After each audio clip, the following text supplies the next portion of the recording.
Hello my friends, welcome back to my channel. My name is Paul, and today I'm going to talk about the Booktube SFF shortlist and what I think about the shortlist and also the awards in general.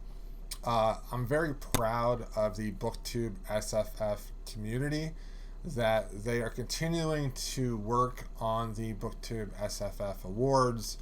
I feel like we have an amazing format and how the rules, the eligibility, I think it's fantastic. I like how certain books are separated, certain categories are separated now. Before, I hated that the adult books were all together, but now that there's fantasy and science fiction adult categories, I really like that quite a bit. Because in the past, it was dominated heavily by fantasy, but now there will always be science fiction on the list as well. And what really surprises me about these lists, it really shows the reach that a lot of these books have. There's the hardcore science fiction readers, then there's the you know the more middle ground fantasy science fiction readers, and then there's like the mostly mainstream fantasy readers, and then there's the YA readers. All of us kind of have our like little groups that we're in. Like myself, I'm mostly a fantasy reader with some science fiction thrown in there. And I think it really shows which books have crossed different ages and different demographics and things of that nature. So, but let's get to the list here. Best Adult Fantasy, Gods of Jade and Shadow by Silvia Moreno Garcia. The Priory of the Orange Tree by Samantha Shannon. And then The Starless Sea by Erin Morgenstern. So, I've read all of these except for the Samantha Shannon book. And honestly, I probably would like the Samantha Shannon book, but I just have a lot of other big fantasy books to read before I would get there. I liked The Starless Sea and Gods of Jade and Shadow. My favorite here would be The Gods of Jade and Shadow because I thought Cassiopeia was the best written female character that I read last year. The Starless Sea was imaginative and interesting, but I read it back in December, I think, and now that I think about it, everything kind of just blurs together a little bit. I don't know. There weren't these points in the book that really that wanted to. There was no shocking bits. Like there was no exciting bits. It was just like an even line of excitement throughout the whole thing, and that excitement line was kind of mediocre, even though it was written well and I liked it. There wasn't like jumps and excitement, and I think that's what that book needed. It needed like big reveals, big jumps and excitement, and there just wasn't any. Okay, for me. So good luck to whoever will win that one. Adult science fiction, we have Recursion by Blake Crouch, Gideon the Ninth by Tamsin Muir, A Memory Called Empire by Arkady Martine. A little bit surprised with the Blake Crouch book, even though it is mainstream thriller sci-fi, so it does have a larger appeal and reach than other science fiction books. And it's a relatively quick read too. Getting the Ninth was huge. I've never seen anything like the viral advertisements and reach that book did. Like people were showing that book a year before the book was released, and people were previewing the book and getting arcs of that book, and it seemed like it was everywhere. At that time, I was still on social media, and it just seemed like every time I would open up either Twitter or Instagram, I would see a picture of Gideon the Ninth. So, no surprise there that is on this list. I fell for the hype. I read it within the first month it came out. and I enjoyed it, though I think the writing could be better in the future. A Memory Called Empire by Arkady Martine. This is more of the intellectual science fiction readers' enjoyment type book.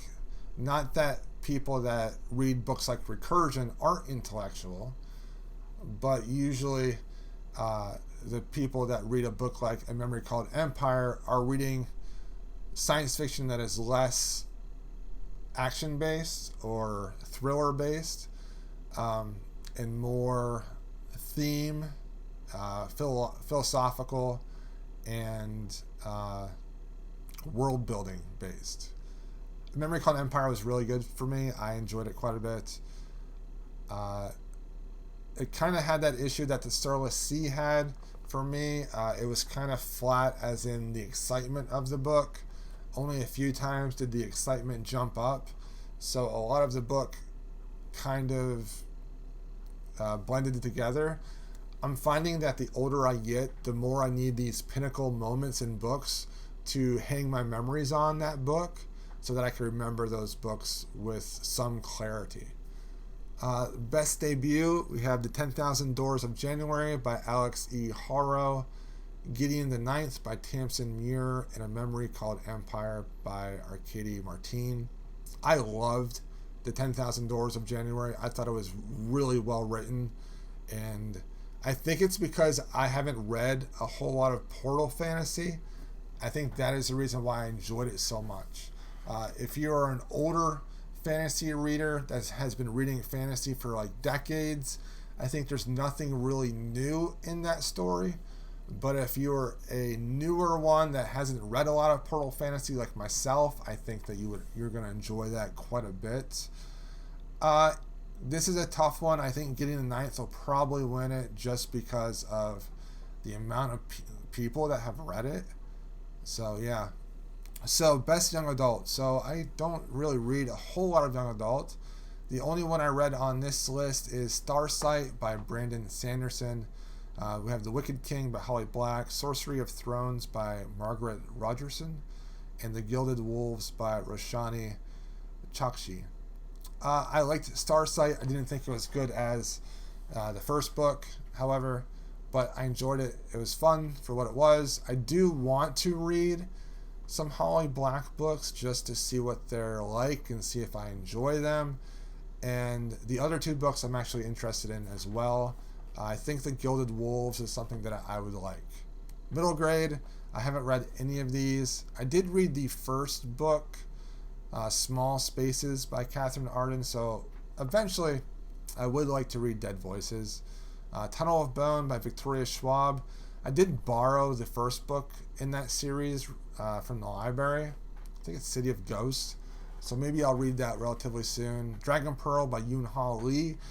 I'll probably read that eventually, but it's not anytime soon. And then Sal and Gabby Break the Universe. I've never heard of that, and from the cover and the synopsis, it looks like a lot of fun. Short work. We have The Test by Sylvain Nouvelle, To Be Taught If Fortunate by Becky Chambers, and This Is How You Lose the Time War by Amal El-Mutar and Max Gladstone. I loved This Is How You Lose the Time War. I love the writing, and I love Amal El-Mutar as a writer. To Be Taught If Fortunate was good until the end. I didn't like the ending, but it was okay. The Test by Sylvain Nouvelle, I did not like. It was too bleak. I read it just last week, though, so maybe with all the things going on in the world that I didn't like it because of that. But I'm at the point in my life where I really dislike strong, like, tribalism vibes in things where basically I'm right, you're wrong, you're horrible, and I'm okay type stuff. And I feel like this just tried to make like a controversial statements. I don't know, it was good, and I hated the ending. I thought if it would have ended maybe 5 pages prior or 5 minutes prior, I listened to it on audiobook, I thought it would have been really good. I liked what it was trying to say about immigrants, but I didn't like how the immigrants were portrayed in the very end. So those are my thoughts on the Booktube SFF Awards. Good luck to everyone that is nominated, and I hope that the best book wins. Thanks for watching.